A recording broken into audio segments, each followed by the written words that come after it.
Dans cette vidéo, je vous donne quelques signes qui pourront vous aider à détecter ou à comprendre que votre prostate est malade.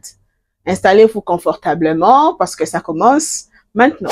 La prostate est une petite glande impaire à la taille d'une noisette et qui fait partie du système urinaire et reproducteur de l'homme. Laissez-moi vous signaler qu'il n'y a que les hommes qui en possèdent un peu comme l'utérus ou les ovaires ou encore le trompe chez la femme. Ok? Parce que j'entends dire de choses. Les femmes ne possèdent pas de prostate. La prostate est située devant le rectum, sous la vessie et entoure l'urètre. Le rectum, c'est la partie finale du gros intestin, s'étend jusqu'à l'anus. Et l'urètre est un canal qui permet l'évacuation du sperme et de l'urine. La prostate a pour rôle principal de produire le liquide séminal. Le liquide séminal, c'est un liquide fin, laiteux et légèrement acide, riche en fructose, en acide ascorbique et en protéines. Ces liquides prostatiques protègent les spermatozoïdes de l'environnement acide du vagin. Ils favorisent aussi la mobilité des spermatozoïdes et leur donnent son odeur atypique. La prostate pèse quelques grammes à la naissance et ne grandit pas jusqu'à la puberté. À partir de la puberté, elle va grossir d'environ 1 à 1,5 g par an pour atteindre 20 à 25 grammes à l'âge adulte, entre 20 et 30 ans. Ok? Alors, chez un homme de quarantaine, la prostate pèse 25 à 30 grammes. Chez un homme de cinquantaine, la prostate pèse 30 à 40 grammes. Et dans la soixantaine, la prostate pèse 35 à 45 grammes. Elle mesure environ 4 cm de long, 3 cm de hauteur et 2 cm d'épaisseur. Les maladies de la prostate très fréquentes chez l'homme, ce sont la prostatite, l'hypertrophie bénigne de la prostate et les cancers de la prostate. Les cancers de la prostate, par exemple, c'est une maladie qui se développe à partir des cellules de la prostate initialement normales qui se transforment et se multiplient de façon anarchique jusqu'à former une masse appelée tumeur maligne ou cancer.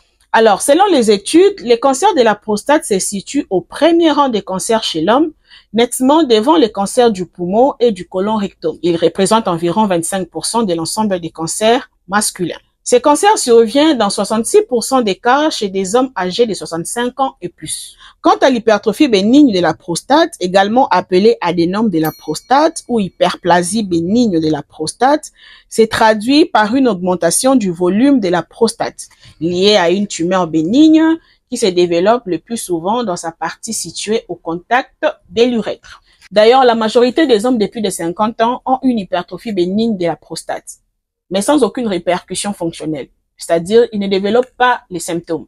Parce que, naturellement, la prostate augmente de volume avec l'âge. Ok?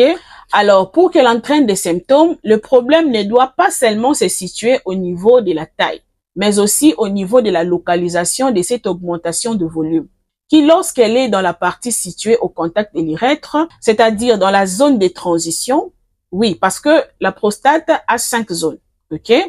Alors, lorsque l'augmentation des volumes se situe dans cette zone, la personne va développer les symptômes de la maladie. Et c'est aussi dans cette zone que se développent 15% des cancers de la prostate. Alors, la prostatite, quant à elle, c'est une inflammation ou une infection de la prostate qui peut être aiguë ou chronique. Selon les études, nous avons 4 types de prostatite.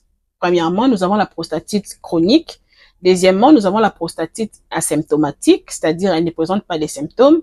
Troisièmement, nous avons la prostatite bactérienne aiguë. Quatrièmement, nous avons la prostatite bactérienne chronique. Ces 2 dernières prostatites sont souvent développées en cas d'une infection urinaire. Selon les études, c'est une infection urinaire fréquente qui touche environ un homme sur 2 une fois dans sa vie. Elle survient chez les hommes de tout âge. Elle peut apparaître graduellement ou soudainement selon la cause. Parce que la prostate étant au carrefour des voies urinaires et génitales de l'homme, une contamination bactérienne de l'urètre, mais aussi une infection de tout l'appareil urinaire, c'est-à-dire la vessie, l'urètre et le rein, peut provoquer une prostatite. Mais aussi les hommes ayant subi un traumatisme pelvien, comme une blessure en faisant de la bicyclette, ok? Les hommes avec les antécédents des prostatites et les personnes vivant avec VIH peuvent aussi développer cette maladie. Toutes ces 3 maladies entraînent une inflammation anormale de la prostate. Et elles ont presque des symptômes similaires, mais avec quelques différences. Elles donnent plus de signes ou des symptômes urinaires. parce que la prostate est augmentée de volume et entraîne une obstruction ou bouche l'urètre. Ok, l'urètre, nous avons dit, c'est un canal qui permet l'évacuation de l'urine et du sperme. Alors, cette obstruction va entraîner une gêne à l'évacuation de l'urine ou du sperme. Normalement, lorsqu'on ne souffre pas de la prostate, ok, lorsque la prostate est en bonne santé, l'envie d'uriner ou la miction, elle est facile, volontaire, indolore, peu fréquente, dure, complète et procure une sensation de bien-être. Mais en cas d'une maladie de la prostate, vous aurez comme manifestation, premièrement, l'augmentation du nombre de mictions, en particulier la nuit. C'est-à-dire, vous commencerez à avoir envie d'uriner beaucoup la nuit. Comme deuxième signe ou deuxième manifestation, vous constaterez que votre jet d'urine est devenu très faible. C'est-à-dire, vous urinez avec moins de puissance. Ou soit, vous n'arrivez pas à projeter vos urines loin comme d'habitude. Troisième signe, nous avons l'effort de démarrage. C'est-à-dire, vous ressentez la nécessité de pousser pour commencer à uriner ou pour vider la vessie. Quatrième signe, nous avons l'envie pressante ou urgente d'uriner. C'est-à-dire, lorsque vous avez envie d'uriner, vous n'arrivez pas à retenir vos urines pendant longtemps. Ça doit sortir incessamment.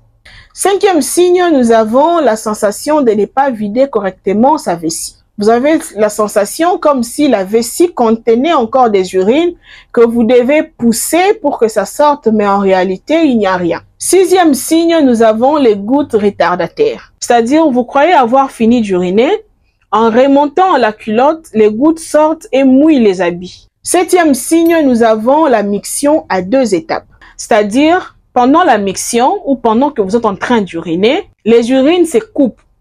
Et vous vous sentez obligé d'attendre pour poursuivre la miction ou pour continuer à uriner. Huitième signe, nous avons l'éjaculation douloureuse ou difficile.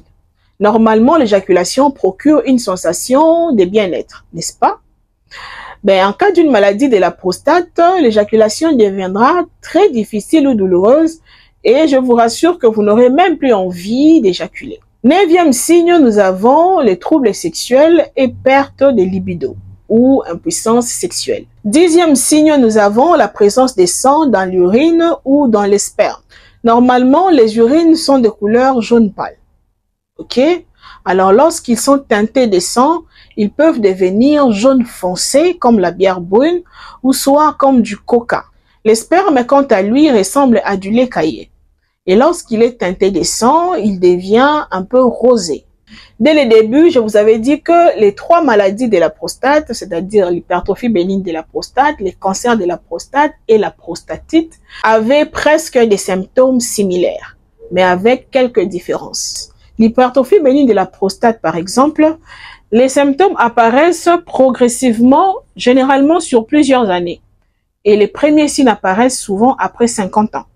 Mais la maladie peut commencer dans la quarantaine. La prostatite, quant à elle, survient à tout âge. Hormis les signes que nous avons énumérés, nous ajouterons la fièvre, les frissons, des douleurs au niveau du bas-ventre, des douleurs au niveau du bas du dos, des douleurs au niveau des testicules et des douleurs dans la région périnéale. La région périnéale se situe précisément entre les testicules et l'anus. Cet espace-là est appelé périnée. Alors, cette région s'appelle région périnéale. Alors, retenez que les signes en cas d'une prostatite peuvent apparaître soudainement ou progressivement. En ce qui concerne les cancers de la prostate, lorsque le premier signe apparaît, il s'apparente souvent à d'autres maladies. Quand les symptômes apparaissent, la maladie se trouve déjà à un stade très avancé ou très évolué. Parfois même, on découvre son existence à partir de ses métastases, parce qu'il évolue lentement et donne des symptômes en retard. Les métastases, c'est la propagation du cancer dans d'autres organes, avec comme manifestation de troubles rénaux, des douleurs au niveau du dos, des douleurs au niveau de côte, au cou, au niveau de la poitrine, des troubles intestinaux, des faiblesses au niveau des membres inférieurs. Retenez que à partir de 50 à 64 ans, le risque de développer un cancer de la prostate est de 1 à 7%.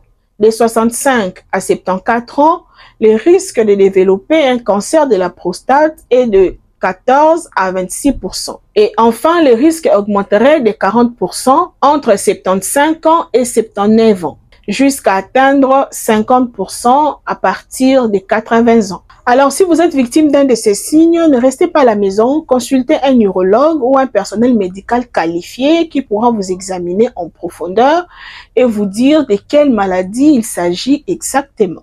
Merci à toi qui as suivi la vidéo jusqu'à la fin. J'espère qu'elle t'a plu. Alors, n'oublie pas de t'abonner, de liker, de partager et d'activer la cloche de notification pour ne rater aucune vidéo. Quant à moi, je vous dis au revoir et à la prochaine.